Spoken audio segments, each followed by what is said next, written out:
Thank you guys for coming back. This is our third reading at Smartphone Theater. So thank you guys all very much. Immediately following this reading, we will have a talk back with our cast. And again, we go, we're done by 6 o'clock. Traditionally, we are done a few minutes before 6. So we'll get you home in time for dinner. Okay, this is Confessions at a Wake by Eugene H. Butler. We have Cindy Dolenc, who is playing Frannie, and Jennifer Lassalette, who is playing Ellie. Thank you guys again for coming. The small town of Founders Square, Georgia.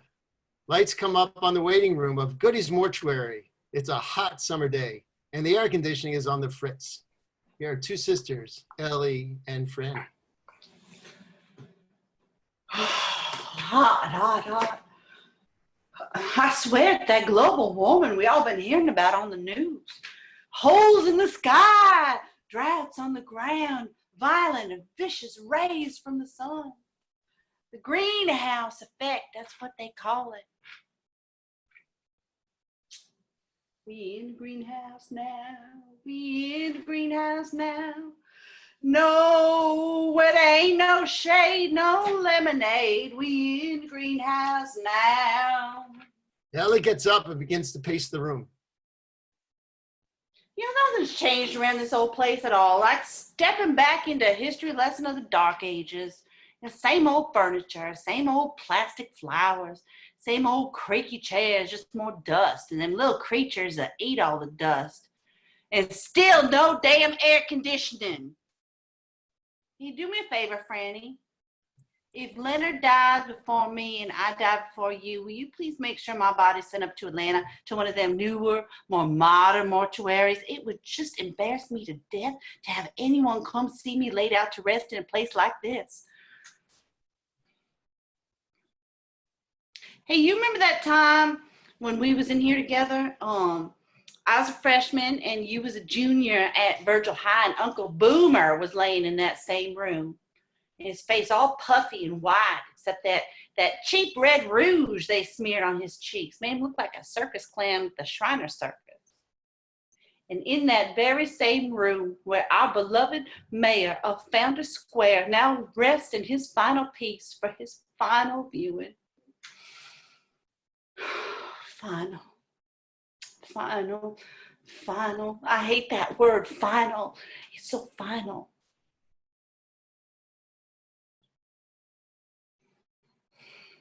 I wish the men would get here. I can't imagine what's taking them so long to pick out a little old bunch of flowers. It's not like Walmart has such a wide assortment. Oh, man. You know, they have this way of taking short things and stretching them out and making them longer. Wouldn't you say, Frannie? Frannie?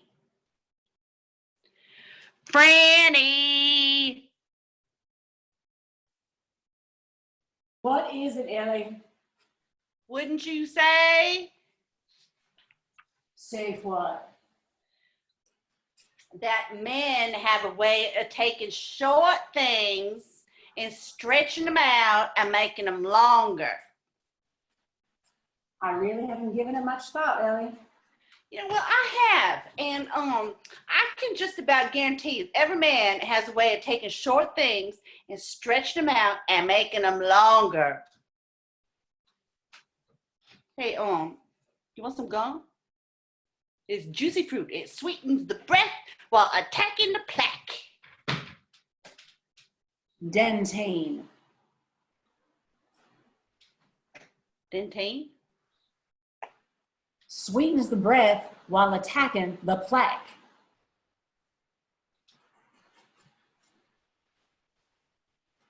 It's not polite to stare, Frannie. For God's sake, Frannie, what is it? What? Nothing. It's just that I'm sitting here working on a blue-collar hangnail and wondering how the both of us could have come out of the same mom and daddy. What on earth is that supposed to mean? What it's supposed to mean, Ellie, is that maybe one of us is illegitimate. Maybe we've been lied to all these years. Who? Well, Daddy did spend a lot of time traveling the first few years he and Mama were married. Double poo. Think about it. That would explain a whole lot of unexplainable things. Like a whole lot of unexplainable differences between us. That is just foolishness. That is just pure foolishness. Frannie Willis, if you have some disappointments here in your life, here in Goodies Funeral Parlor with Mayor Forrest dead in the next room, it's neither the time nor the place to share them. Our beloved mayor was an asshole, and now he was a dead asshole. And we are hypocrites for being here. Now you speak for yourself, Frannie Willis, and you better watch what you say. God is listening. I doubt it. Oh, I didn't say that, Lord. I didn't say that, Lord. She did. Will you quit staring? You're going to make me break out. Let's just examine a few facts, shall we? No, we shall not. Fact number one, our body structures. You're soft as expensive hand cream, and I am hard as cheap soap. Fact two, you sit upright at the dinner table like the American flag's been inserted all the way up your ass and eat with proper silverware. I, on the other hand, so to speak, eat with my fingers whenever possible and tend to slump head down at the dinner table. Fact number three, you're airy and bouncy and you flutter. I'm earthbound, simple and direct. Fact four, Picky, pickin', pickin', Frannie gonna pick. you live in a swell house on a lake with domesticated ducks and a veranda. I live in a third generation hand-me-down prefab where you have to run the bathwater for 5 minutes to clear the rust from the pipes and the carpet smell of dog piss and beer. Fact five, you married a man who makes his living selling drugs, whereas I married a man who makes his living... Pharmaceutical supplies. Leonard sells pharmaceutical supplies, thank you. You married a man who makes a living selling pharmaceutical supplies, whereas I married a man who takes pharmaceutical supplies and thinks a full day's work is popping a pack of 6 Budweiser, rolling the perfect joint. I mean, what kind of underwear are you wearing? Don't be vulgar. It's silk, right? From the Victoria's Secret catalog, right? And what if I am? Does that make it a sin? Leonard happens to like silk. Fact six, you wear silk underwear and I wear cotton specials from Walmart.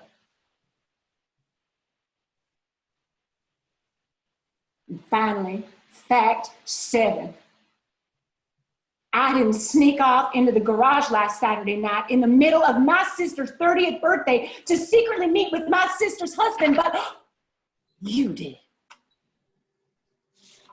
And there you have it.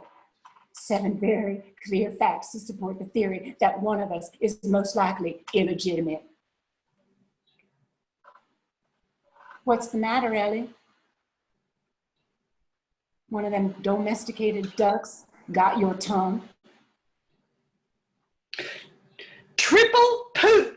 And I have no idea what you're talking about. Which part do you have no idea about, Ellie? The theory of illegitimacy or the blowjob?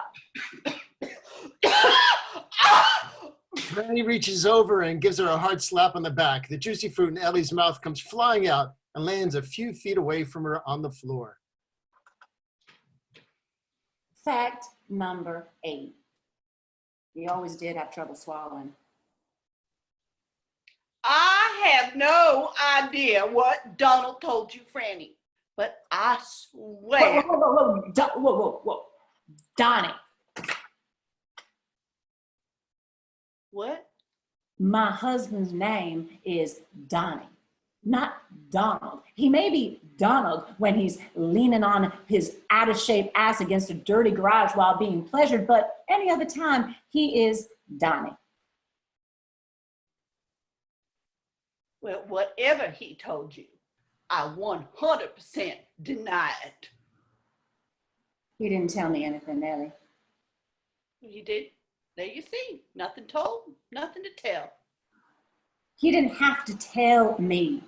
Being all caught up in bliss and rapture, I guess both of you lost all track of time and place and forgot that everybody was waiting for the ice cream so that we could serve my birthday cake.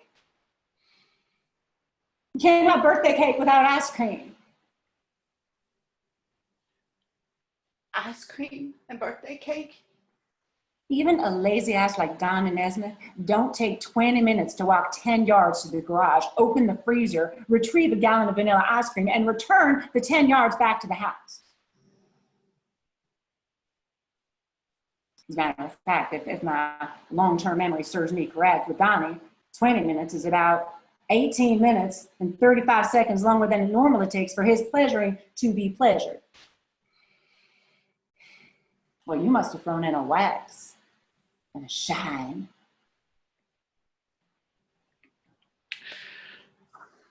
You saw? The garage is also where he hides his stash. When I went looking, I figured I'd catch him with that stone, dumb shit look on his face, curled up in a corner, listening to Skinner or Grateful Dead. Well, he had a dumb shit look on his face, all right. But it wasn't from weed. Anybody ever tell you that the back of your head looks like a porcupine's ass bobbing up and down on a popsicle stick? Oh, Frannie, I'm so sorry. No, do not go there. I do not want any of your goddamn wet sorries. Oh, but I can't help it. I'm so sorry. Oh, Frannie, I'm so sorry. I don't know how it happened. I must have been drunk. I never meant to get that drunk. I'm not used to drinking like that. And then the next thing I know, I'm being kissed. And it's been so long since I've really been kissed. See, Leonard, he's at that henpeck stage in our marriage. He's older, and yet I retain the yearn. And then everything went dark, except that for little bright lights, and my head was spinning. I was on my knees, and it was so fast. And that's why I threw up after you cut your cake. It wasn't the vanilla ice cream like everyone thought. It was shame. I threw up shame all over your carpet, and I've been throwing up shame ever since. And now I'll never go to heaven. You will. I'll be in hellfire without my sister. The mayor's dead. It should be me laying in there. And I don't even like your husband. I told you not to marry him. I'm married. I know I am. Oh, but please don't tell Leonard. He'll have another heart attack. And I'm so sorry. I truly am. I'll quit the church. And I'll quit the Chamber of Commerce. Maybe just the church. And I'll cut my hair. I'll move to a foreign country. Just say something. No, don't say nothing. Not yet. I hope for forgiveness. And your forgiveness. And that it will shine its bright and healing light down upon an evil sister, chasing away the darkness of her youthful mishap and her naively innocent blunder. And thus regulate the hurt and the anger forever to the past. And therefore, by doing so, bring peace to the present and a unified future once again to a family so helplessly quagmired within the dire straits of shame. Shame, shame, shame. Are you done? Yes. Frannie pulls a handkerchief from her dress pocket. She offers it. Thank you.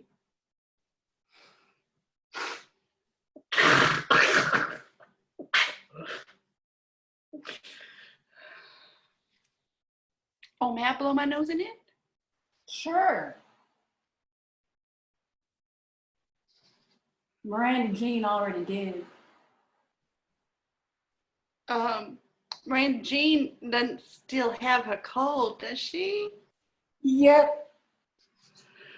Oh, well, what's the difference how one dies as long as death comes? Here. Keep it. A souvenir from me and parts of Miranda Jean. Ellie moves to the window and she looks out. Now, when Leonard gets back, I'm going to take him next door to the chapel, and I'm going to get down on my knees. Well, he can't get down on his since his second hip replacement, but I'm going to tell him everything. And for God's sake, Frannie, please punish me. Please punish me. But not with that goddamn stare that I hate so much. My life and who I am and what people think of me, what Leonard thinks of me, it's gone. It's forever gone. Go ahead, stare. Why not? You're staring at The Walking Dead, just like that picture show, Night of the Walking Dead.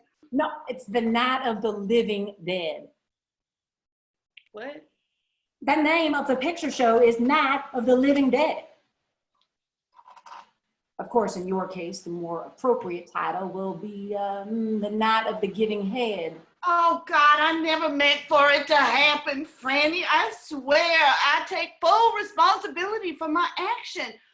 But also, Donnie should what? Nothing. Also take full responsibility for his actions?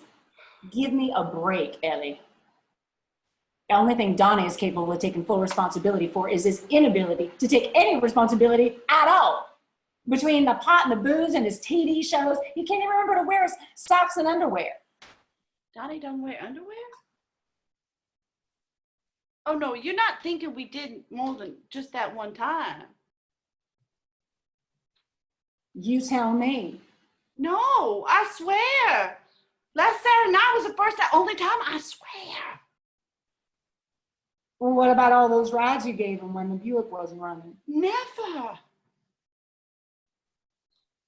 And when I was in the hospital 3 days with those dizzy spells? But I came by to cook dinner for Miranda Jean and Dane Drew, and that is all. And I promised you I would, and I did. Something just occurred to me. What? You don't cook. Well, it was takeout. From? Once from Cracker Barrel and twice from Big John's. And Leonard was there all 3 times. So how was it? Oh, your children, they just love that deep fried chicken from Cracker Barrel and the buttermilk biscuits. And Dane Drew, he delights in those little fish head boxes from Big John's. I am not asking about the takeout, and I am talking about the put in. Oh, Lord Jesus, please don't let her be asking this question. You are so pathetic, you know that? I am pathetic. I know, you're right, I am pathetic. Just look at me. Look at me through all these just expensive designer clothes whose names I can't even pronounce right. And through all the pretense of being Miss Ha, happy you found a square. And what you really see is a mess of flesh and bone and misery. And laughing, it's all phony noise making. The last time I truly laughed was at that 4th of July picnic at Reagan's Park when you knocked Peggy Thompson to the ground and you sat on his chest and you pooted. I was 13 years old and I have not laughed since I was 13. You disrobe what I pretend to be, and pathetic is all that's left. Pathetic, pathetic, pathetic.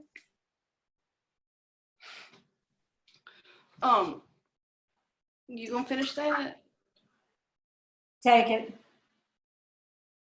You sure? Because this is the South and that is a Coca-Cola. Take it. Thank you. Is that about the end of all the hysterics and hysteria? I believe it might be. You sure? Yeah, I wore myself out. Ready to talk? Yes.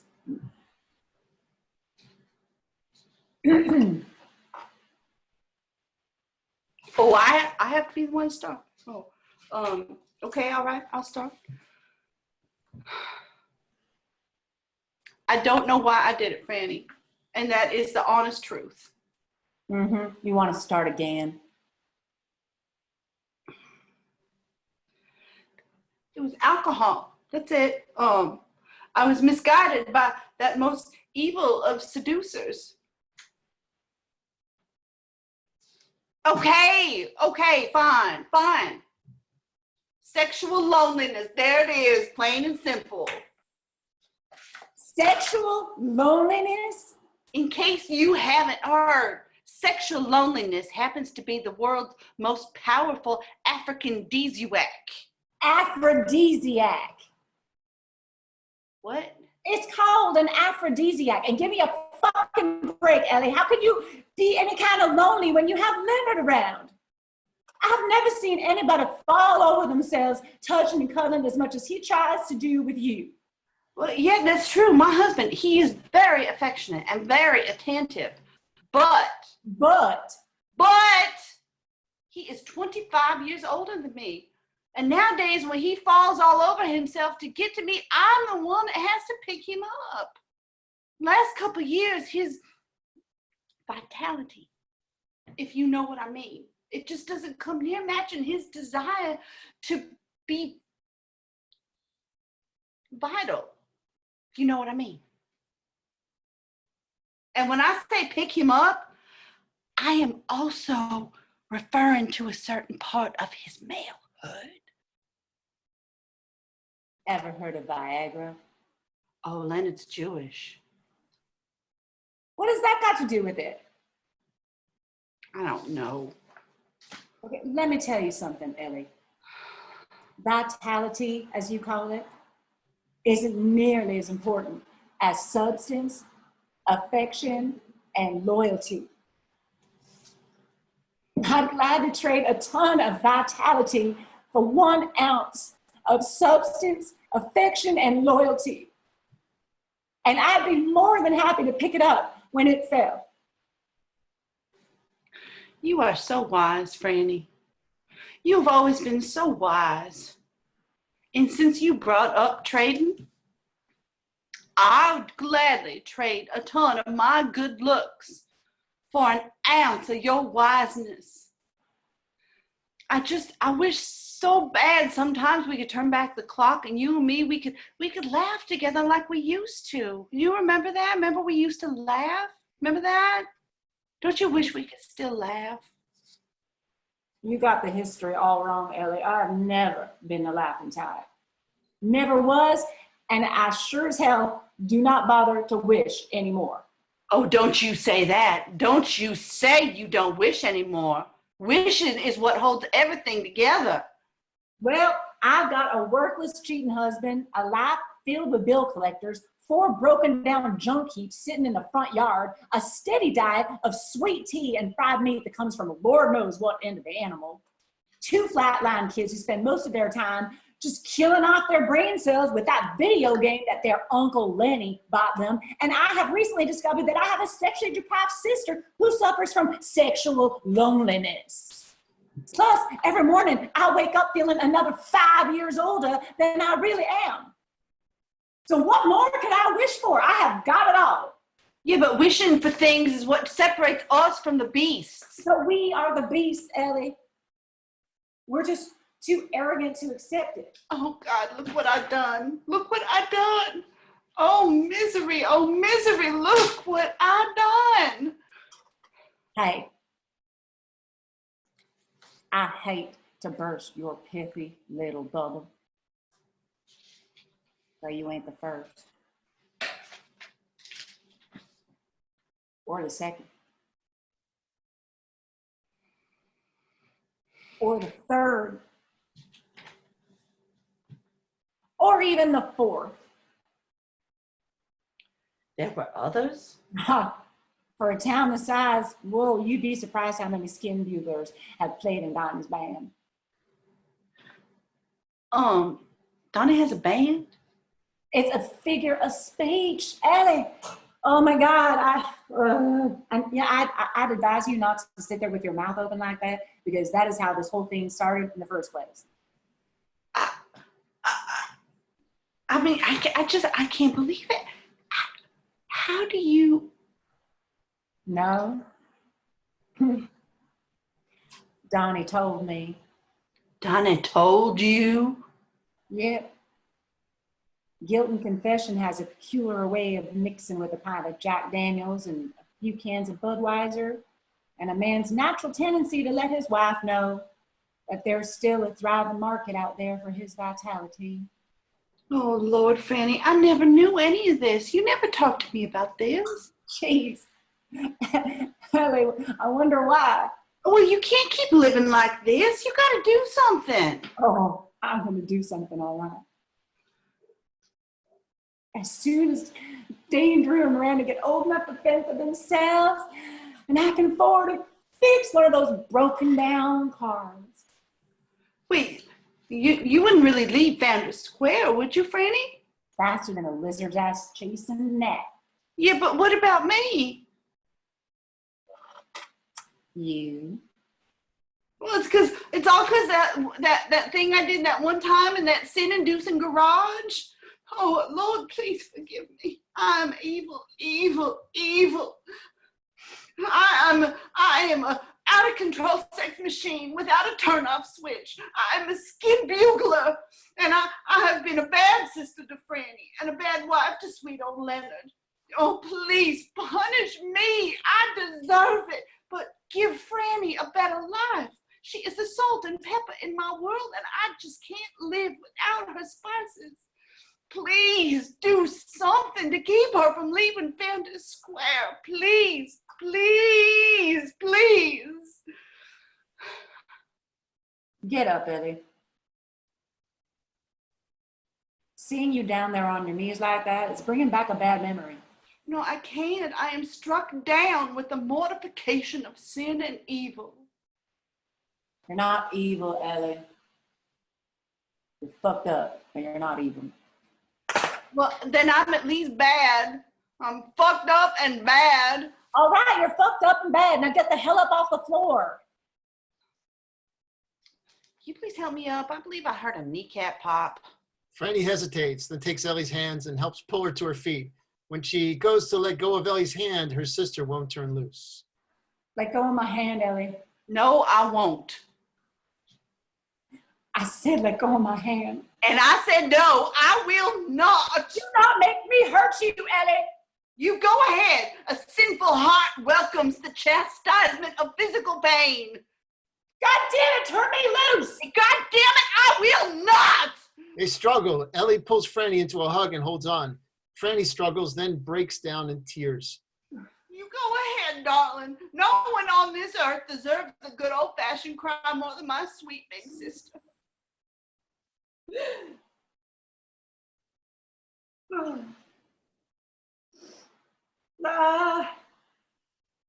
I wet your new dress. No, it don't matter. I bought her one of them half-off designer places. If I ever paid full price for anything, Leonard had one of them brain annuals. Aneurysms. What? It's called a brain aneurysm. I hate that. I hate when people start reaching the age when they get illnesses you can't even pronounce or spell right. Well, that's something Donnie won't ever have to worry about, pronouncing and spelling.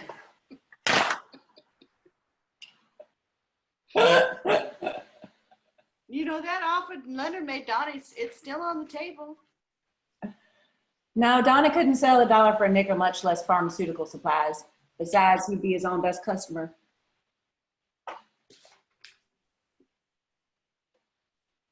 Truth is, I could have stopped all this from happening a long time ago. Truth is, I knew what I was getting into when I married Donnie.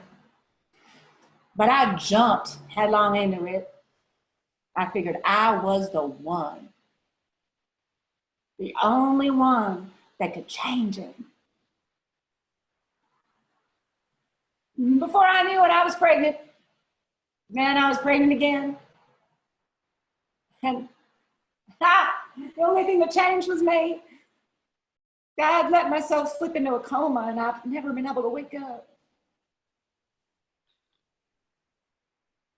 You're in a coma? Oh my God, it's another figure of speech, Ellie.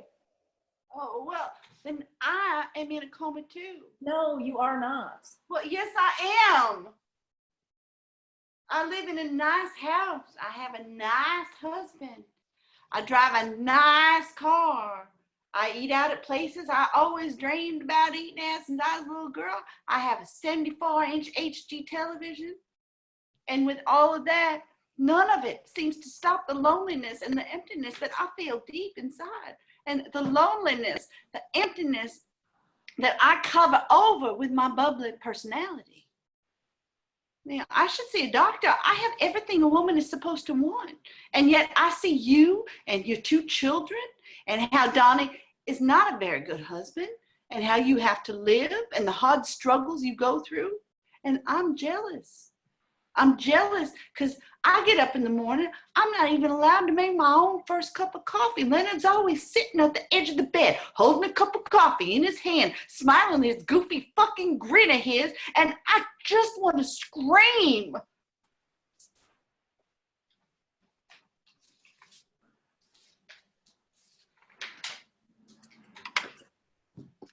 The only struggle I deal with on the daily is what kind of makeup I'm going to wear for the day and what kind of makeup removal I'm going to use at night.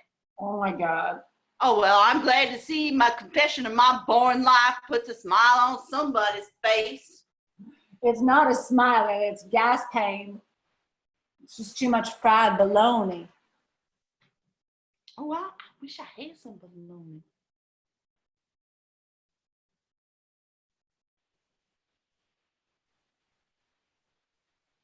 You want me to get you one of them fish head boxes of jambalaya from Big John's?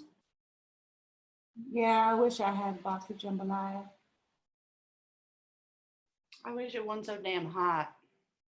I wish I was sitting on a beach in Cozumel, Mexico. I wish the mayor hadn't died. I wish. He was already buried. I wish I'd decided to have children instead of worrying about stretch marks. I wish I had somebody to bring me coffee in the morning. I wish Viagra was mandatory. I wish they had a pill that made a man's brain bigger than his penis. Big or small, I'd be satisfied if one still works. At least once in a while.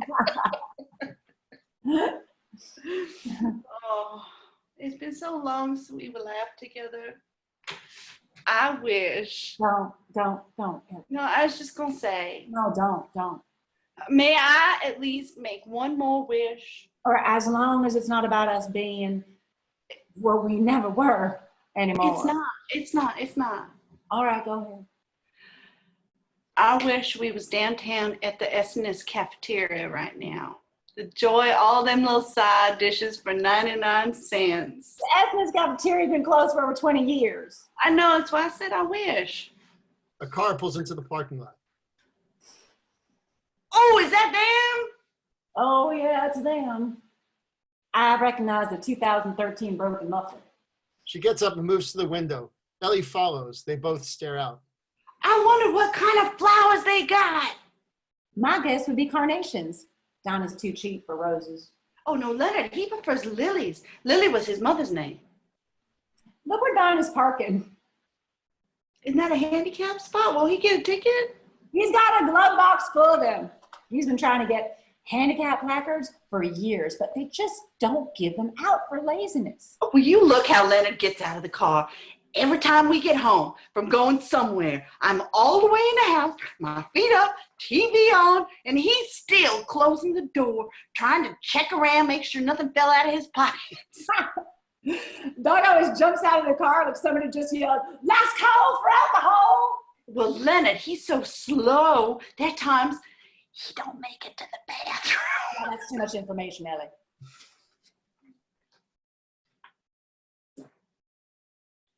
Frannie? Ellie? Should I tell Leonard?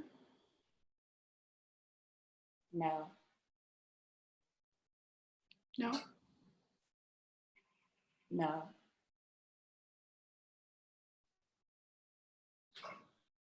Frannie? Ellie? Are you really gonna leave Founder Square? I will. Lights fade to black. End of play.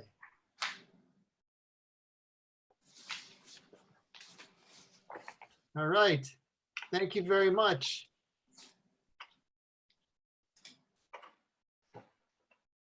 I'm just starting some video here, and then we can get into our talk back. Thanks, everybody. Thank you, guys. Thanks, wonderful cast. And now we also have our playwright online, Eugene H. Butler. So thanks, guys. Hey. Oh, thank you for all the notes. So I wish I could. Unmute? I wish I could unmute for all the applause. But you could. But here, you just keep on saying applause, and I'll give everybody applause. So everybody in the audience is applauding. The way that we do this, so you guys have a chat. So you can chat in questions or comments, or you could raise your hand, and then I could activate your microphone. Also, this is not a critique. This is a talk back. So, so we want to stay away from critiquing the play, and it's more of a conversation about the play or a conversation about the process or talking to anybody else about anything else. Okay, we have lots of applause, applause, applause. Fantastic, thank you. That's great. Oh, thanks, Reeve. Clapping, Jim is clapping. Mitch Levine is applause. Devix is asking if I can unmute for more applause. Amazing. I don't think Jennifer knows. No, she does. We're good. Here comes Dave. Okay, Dave Field. Can you hear me, Dave? I can hear you. Can you hear me? Yes, everybody can hear you. Okay. Well, I have some experience listening to Tennessee ladies bat the breeze. And these two ladies sound like they're right out of Clarksville. Oh, wow. That's great.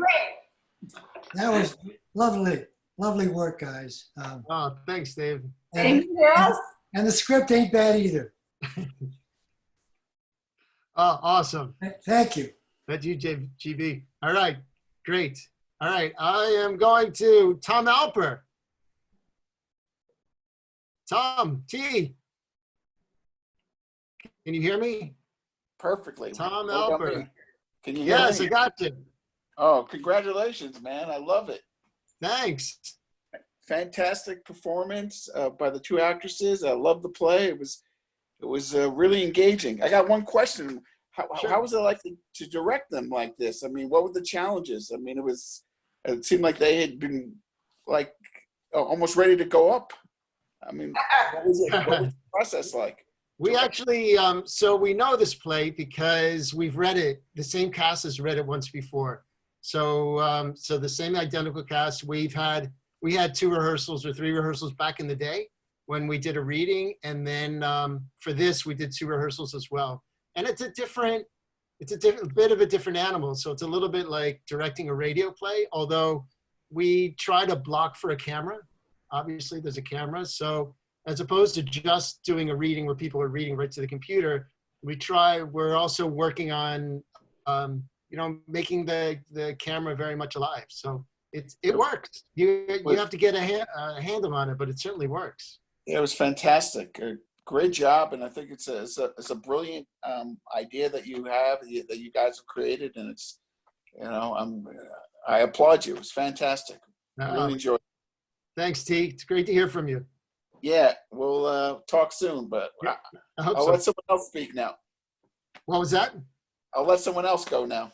Okay. All right, great. Thanks, Tom. No, congratulations.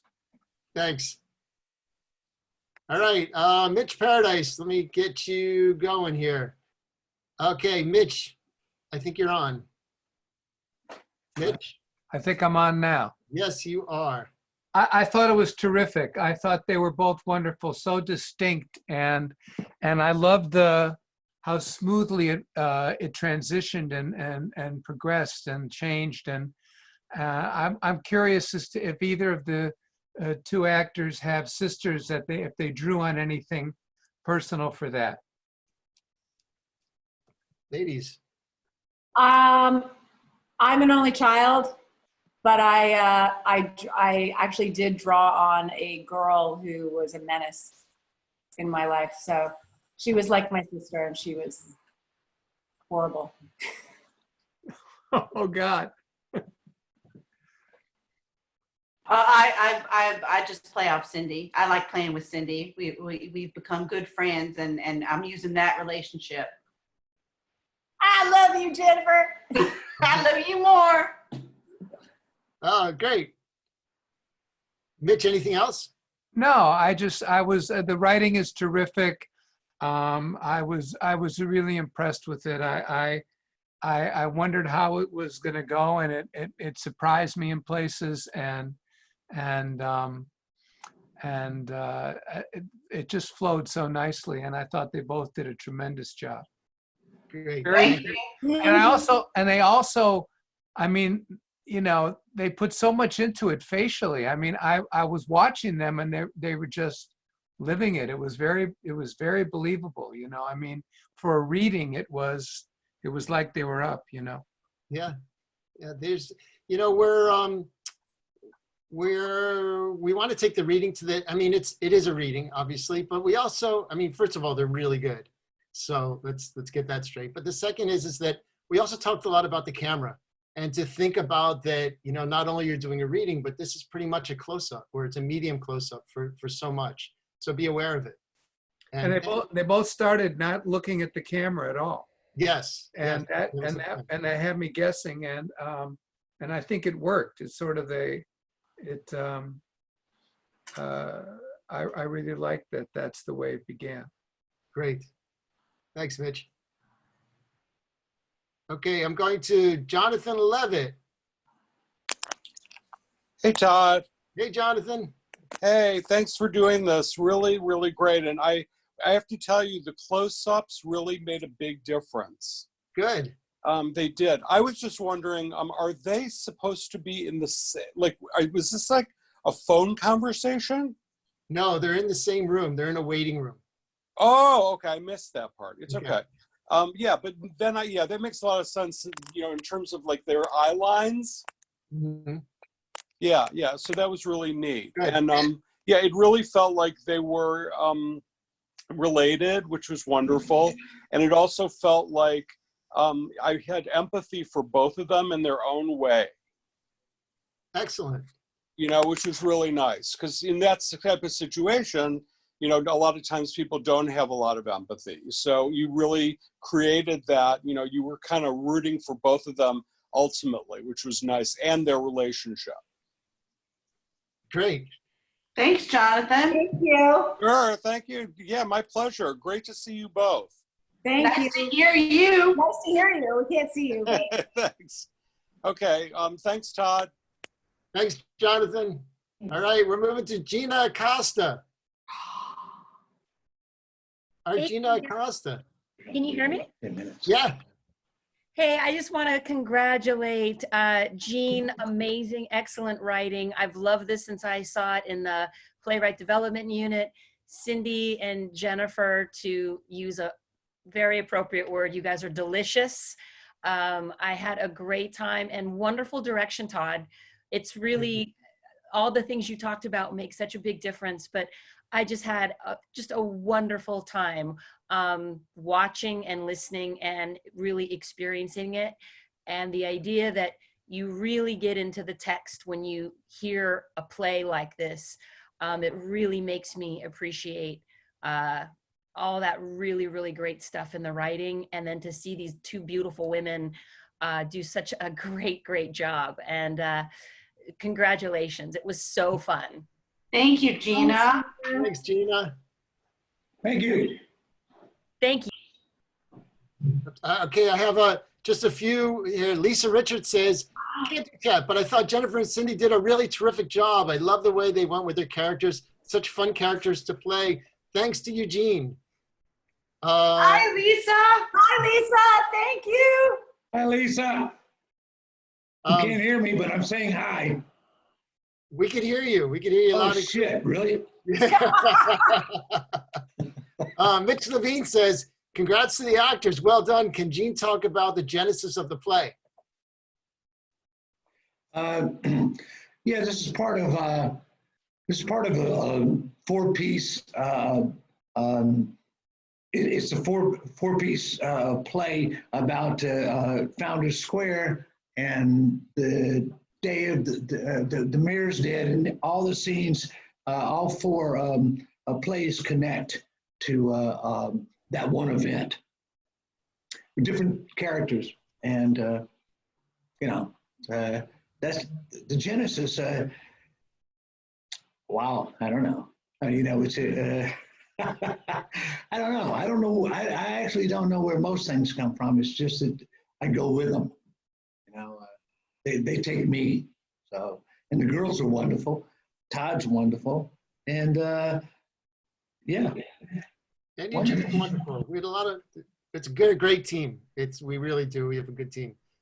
We have a few more. Oh, I also want to bring up, we have a virtual tip jar, which is on the website. So if you guys want to tip everybody that you see here, you can just go to smartphonetheater.com and you can find it. It's on the page and you can go that way. All right. So a few more. So let's see. We have a lot of wonderfuls. Applause, applause, applause. We have more applause. Amazing. Brian Foister, great job, all four of you. Both of these amazing actresses should be members of the Actors Studio. Yay! Lisa Robbins says, always love your writing, Gene. Great work, great cast, great job, Todd. Thank you, Lisa. Bruce Nelson, great play, really enjoyed it, well acted. Steve Hoffendahl, hello, great job. Susie wants to know, Susie Finch says, is it a one act? Will you consider it a one act? Eugene? Yeah, it's like I say, it's part of 4 one acts that develop over an evening.